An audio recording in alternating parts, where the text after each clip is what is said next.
Hello, freak bitches. People really enjoy you when they're the only ones who know about you.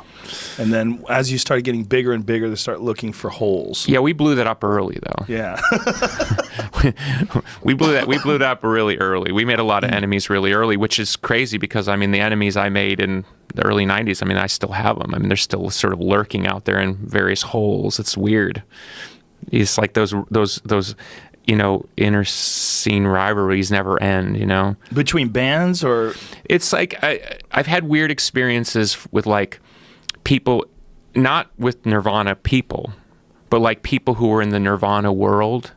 There's still like this weird, like, because I'm from Pumpkin world. Right. Like sometimes I'll have weird stuff happen and I'll dig down and find out it was like somebody who used to work in Nirvana world trying to cut my ankles 27 years later. Like so weird, like so parochial.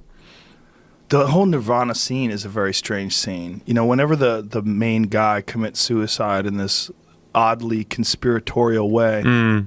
Did you watch that fucked up movie that soaked in bleach? No, because a lot of people don't know, but I was like sort of around for a lot of that stuff. So I know a lot of stuff that I've never sort of talked about. Mm-hmm. So for me, watching that stuff is like, it's replaying something I don't want to replay, and B, I know a lot of the stuff is not based on fact because I was around for a lot of it. Right. And no one's ever talked to me about it. So people tried to pimp me out like in a Q&A with fans and ask me questions like I'm suddenly going to just talk about it. It's right. Like, you know what I mean? Yeah, that documentary was so strange. It's like, how does someone get away with that? Like the recreations. Like if you weren't there, you don't know what the fuck they said. So if you don't know what the fuck they said and you're putting words in these actors' mouths and having them play it out, like you're just...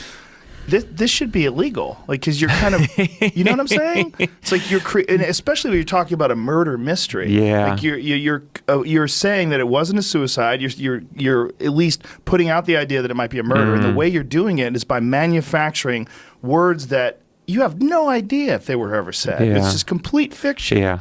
Yeah. So like I was around for the before, sort of during, and certainly a lot after. And I know a lot of stuff that, again, I know is not in the public domain. And so I go with what I know. Right. You know what I mean?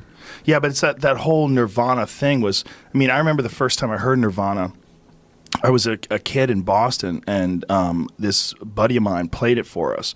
And we had never heard anything like that. We were like, whoa. Yeah. Like this is Great, a new thing. Man. Just fantastic. A new thing, right? Like a new, like. And here's a crazy little Boston statistic for you. We once played, it was Nirvana, Pumpkins, and Bullet La Volta.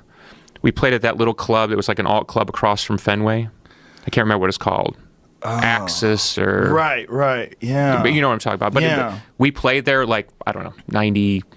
It wasn't even sold out. Oh, wow. That's like amazing. 700 people kind of thing. That's 700 people with an awesome story. Yeah, right? Wow.